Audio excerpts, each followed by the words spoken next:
ejecutivo de Ipsos Perú por darnos estas pinceladas de lo que ha sido ayer esta jornada electoral. Al inicio hablábamos de este resultado bastante ajustado, ¿no? En este conteo al 100%, 26.2% para López Aliaga y 25.3% para Urresti.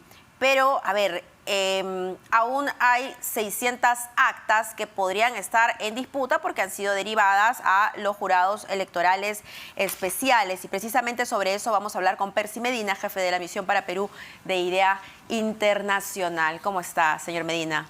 Muy buenas noches. Muy buenas noches. ¿Cómo es el proceso? En principio, pero además, estas 600 actas que han sido derivadas a los jurados electorales especiales, ¿podrían hacer alguna diferencia en el resultado que hasta el momento conocemos? Bueno, la OMPE lo que hace es procesar la información que recibe de las mesas de sufragio, ¿no? Pero si encuentra información que no está completa o no está legible o le falta firmas, etcétera, no puede tomar una decisión. Entonces tiene que derivar esas actas a los jurados electorales especiales, que son la autoridad electoral que sí puede decidir. El jurado electoral especial puede validar un número, puede darse cuenta, por ejemplo, que ahí donde hay dudas si es un 4 o un 9, es un 9. Entonces el jurado electoral especial dice, esto es 9. En esa instancia lo resuelve. Lo resuelve y esa acta simplemente pasa y entra nuevamente al cómputo. ¿Y esto es rápido? Bueno, puede tomar un par de días, ¿no? Dependiendo también de la carga que tenga el jurado electoral especial. En este caso hay efectivamente un poco más de 600 actas, creo que son como 620 que han derivado al jurado electoral especial. La gran mayoría por errores materiales, es decir, este tipo de problemas. Hay algunos casos de votos impugnados, por supuesto, que habrá que resolver también, y una vez que esto esté resuelto, el acta vuelve al cómputo general y se suman los votos a lo que ya está computado. ¿Puede cambiar el resultado? Me parece que es muy difícil, porque el número de votos que están involucrados es relativamente pequeño, ¿no? No hay una cantidad, habrá un poco más de 100.000 votos, digamos, en esas actas, y la diferencia entre uno y otro candidato es como de 50.000, pero no todos los votos van a ir a un solo candidato, ¿no? Porque habrá votos para López Aliaga, votos para Urresti y votos para los demás candidatos también. Con lo cual me parece muy difícil que la tendencia que ya está instalada se cambie. Estamos hablando de que la diferencia en votos, según OMPE, son más o menos de 44.000. Sí, más o menos, ¿no? Más o menos ese es 47.000, me parece que es en el último cálculo que yo había visto. Pero bueno, de ese orden, ¿no? Entonces, si bien es cierto, en esas actas hay más votos que 40.000, es imposible que vayan todos dirigidos a un solo candidato.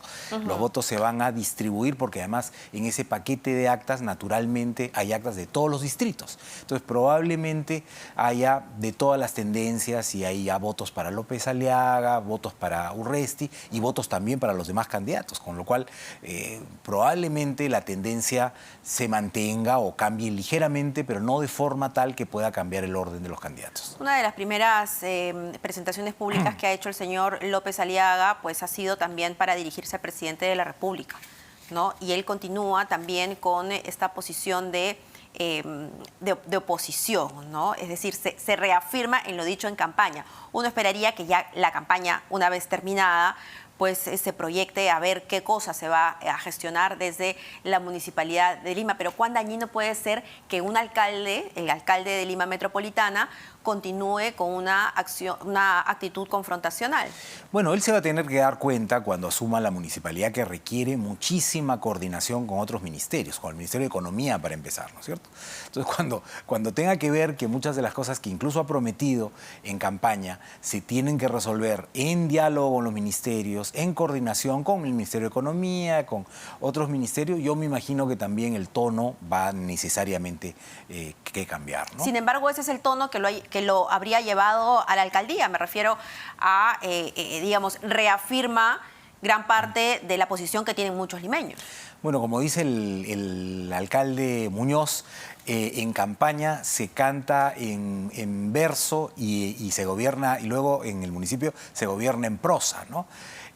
porque una vez que están instaladas las autoridades elegidas, tienen que lidiar con asuntos muy concretos, que tienen que coordinarse con los sectores, que requieren acción de otros, por ejemplo, del Ministerio del Interior para los temas de seguridad, del Ministerio de Economía para todos los temas presupuestales, de una serie de otros ministerios, el Ministerio de Salud, de Educación, etcétera, para cosas vitales de la municipalidad. Entonces, yo me imagino que todos, no solamente el alcalde de Lima, los gobernadores, los alcaldes de todo el país, van a necesitar alguna coordinación con el Ejecutivo, que es normal que eso ocurra, y también coordinaciones entre ellos, ¿no? Para generar, por ejemplo, el alcalde de Lima con los alcaldes distritales o con el alcalde del Callao, porque hay políticas compartidas, en fin, es parte de la acción de gobierno el ponerse de acuerdo. Ahora, que finalmente se declare un ganador no anula las carreras políticas de los otros, es decir, el señor Daniel Urresti, el mismo George Forsyth y los otros que siguen en cola, pues tienen han obtenido un porcentaje suculento de votos que lo pueden seguir utilizando y explotando en un futuro. Pero me imagino que Daniel Urresti en estos momentos, quiero imaginar que junto con su equipo pues estarán viendo cuáles han sido los errores de la campaña. Alfredo Torres señalaba que el debate, la presentación en el debate fue clave, ¿no? Esta posición intolerante, ¿no? Un poco déspota, hasta malcriado, quizá. Pero ese es un poco su estilo, también algunos dirían. Quizá otro error fue no haber asistido a las entrevistas a los que le invitaban los medios de comunicación. Bueno, toca ahora hacer una evaluación a cada campaña de errores y aciertos, ¿no? Y yo supongo que un político que quiere mantenerse en la arena tiene que aprender de sus errores. Los políticos en general que tienen aspiraciones a desarrollar su carrera política hacen evaluaciones en serio de cada uno de los momentos de la campaña, ¿no? La relación con la ciudadanía, la relación con la prensa, con los demás candidatos, los eslogans, y a partir de ahí construyen también estrategias hacia el futuro. Eso es ser político profesional, ¿no? Cuando se hace política un poco al cálculo, al champazo, como diríamos en el Perú, pues obviamente no se trabaja de esa manera, pero un político profesional tiene que hacerlo y los partidos institucionalmente tienen que hacerlo también, porque no se trata solamente de una estrategia personal, sino institucional, ¿no? Por ejemplo, cómo se organizó la estrategia de llegada a las regiones, a la relación con los otros candidatos. En fin, yo creo que en este caso que a los partidos les ha ido tan mal, ¿no es cierto? De las 16 regiones donde no hay segunda vuelta, solamente los partidos han ganado en 6. Los partidos nacionales. Los partidos nacionales, bueno, los partidos tienen que hacer una evaluación de qué ha significado eso como estrategia política, ¿no? Y de cara precisamente a ello, porque siempre hablamos de los movimientos regionales, ¿cómo también se pueden fortalecer, ¿no? Si ya hablamos de instituciones, porque finalmente estos movimientos regionales también son personalistas y también terminan siendo un cascarón que se generan para las elecciones y luego vemos que desaparecen.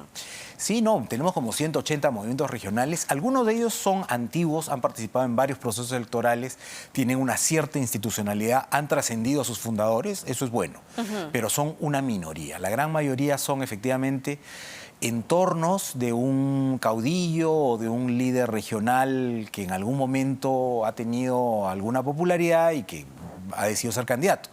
Y muchas veces estos movimientos duran una elección o dos, ¿no? Entonces, ojalá sí que se constituyan, ojalá también en partidos regionales, eso es otra manera, digamos, de construir institucionalidad. Pero...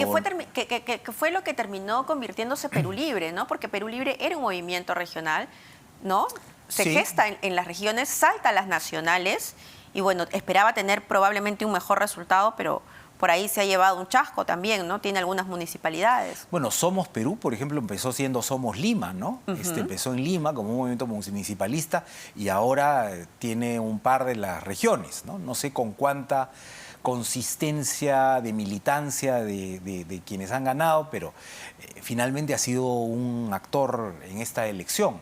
Y hay varios otros, ¿no? que surgen como movimientos regionales o como espacios regionales y saltan a la palestra nacional. Incluso el APRA, el siglo pasado, empezó en el norte y luego tuvo una dimensión nacional, ¿no? Hay algo muy preocupante que cuando ya revisemos el detalle, ¿no?, de los ganadores, nos vamos a percatar, pero ya en regiones exaltantes, ¿no? El hecho de que pasen a segunda vuelta o sean elegidos gobernadores regionales con antecedentes, ¿no? ¿Qué es lo que pasa con los electores? Bueno, en realidad, en primer lugar, hay un problema con la oferta, ¿no es cierto? Los partidos no están siendo filtros adecuados de candidaturas. No solamente en el sentido de que no se sientan a mirar antecedentes, sino que no son espacios en los cuales hay competencia política que, de alguna manera, filtre y mantenga a los más idóneos en carrera, ¿no? Pero probablemente sí lo hacen, pero no les importa porque saben que ese candidato va a tener arrastre y que con ese candidato van a llegar al poder. Pero si los partidos fueran instituciones competitivas, que tuvieran vida dinámica interna, la propia dinámica interna filtraría a los malos candidatos.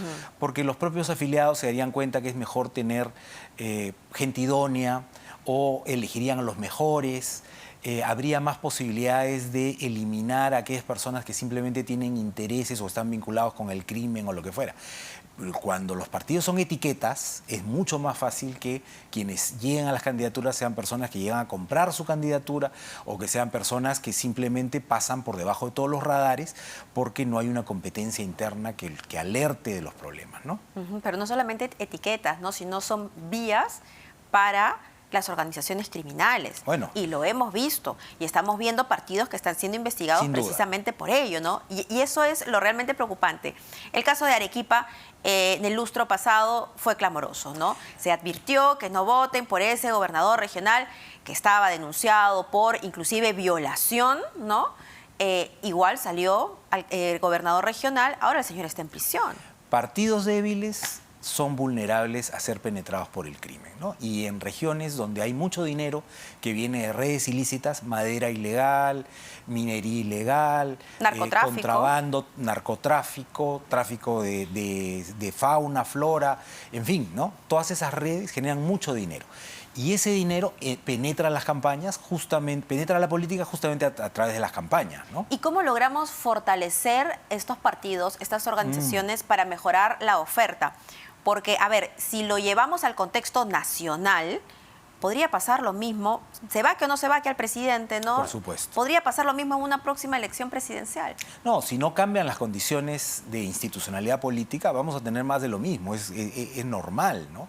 Eso en parte tiene que ver con las reglas de juego, pero en mucha medida tiene que ver con la posibilidad de que haya actores con voluntad política de construir organización. No se han formado nuevos partidos en el último tiempo, ¿no? Y los intentos que han surgido, pues no han tenido mucho éxito, ¿no? No tenemos nuevos partidos. El último partido, digamos, nuevo que ha tenido un cierto éxito electoral es el Frente Esperanza, que ha ganado una región en este caso. Sí. Pero después no sabemos de otras organizaciones que hayan tenido éxito en su recolección. Ya no se recolectan firmas, pero en la generación de comités, de estructuras, etcétera, ¿no? No hay interés. O no tienen los recursos. O no, yo creo que no han tenido la fuerza suficiente, ¿no? Porque hoy día es mucho más fácil hacerlo. Es verdad que podría ser más sencillo en términos de desburocratizar el proceso, pero me parece que ahí está faltando también voluntad política, porque la verdad es que como la política es una carnicería y es muy difícil para gente que quiere tranquilidad, quiere una vida, digamos, sin ataques y sin problemas, meterse en la política es complicado, ¿no? También eso es algo que quizá tiene que cambiar. La política tiene que ser un espacio más seguro, con menos acoso, menos agresividad, porque si no es terrible. Supone hipotecar inclusive a tu familia, ¿no? Es muy difícil, y para las mujeres es más difícil que para los hombres. Una última consulta, porque hablabas de la burocratización al momento de inscribir a los partidos políticos, pero son precisamente los partidos los que se han quejado en esta última elección de esta burocracia que hay para poder inscribir las listas, ¿no? Y hemos visto cómo en el camino se han bajado listas que hubiese sido interesante estén presentes para una mejor discusión en el caso de Lima Metropolitana, porque sabemos también que en otros casos ha sucedido lo mismo. ¿Qué es lo que está pasando ahí? Efectivamente, son muchos papeleos, es demasiado, o es que los partidos, las organizaciones no están logrando organizarse o tienen ahí algunas fallas que ha impedido que puedan inscribirse y quizá hubiésemos visto unos resultados diferentes? Yo creo que las dos cosas. Y hay que empezar por lo primero. Creo que este es el momento de revisar los mecanismos de inscripción de candidaturas. En primer lugar, para hacer algo que ya se ha mencionado varias veces, que es la posibilidad de que toda la información que está en manos del Estado pueda estar ya cargada en una plataforma, de tal manera que las candidatas y los candidatos al momento de inscribirse simplemente verifican que los datos están completos y eventualmente añaden información. Pero no tienen que llenar cada uno de los elementos que contiene la hoja de vida, la declaración jurada, etcétera, etcétera, porque hay mucha información que ya está, ¿no? Y que facilitaría la inscripción el que simplemente se valide, que quien tiene que inscribirse lo valide. Y por otro lado, hay que trabajar también con los partidos en desarrollar capacidades. Los partidos tienen que comprometerse en el proceso, no pueden evitar acompañar el proceso en los detalles, ver cada una de las fases, etcétera, ¿no? Porque muchas veces la OMPE convoca a los partidos a reuniones y van la mitad. No acuden, claro. Entonces después es muy difícil el reclamar por algo que no se conoce, ¿no? Muchísimas gracias. Percy Medina, jefe de la misión para Perú de IDEA Internacional, con quien hemos estado haciendo pues un balance de lo que ha sido no solamente la jornada electoral, sino también en realidad la campaña y qué es lo que espera, qué debería cambiar, lo bueno y lo malo. Hacemos una pausa y regresamos con más.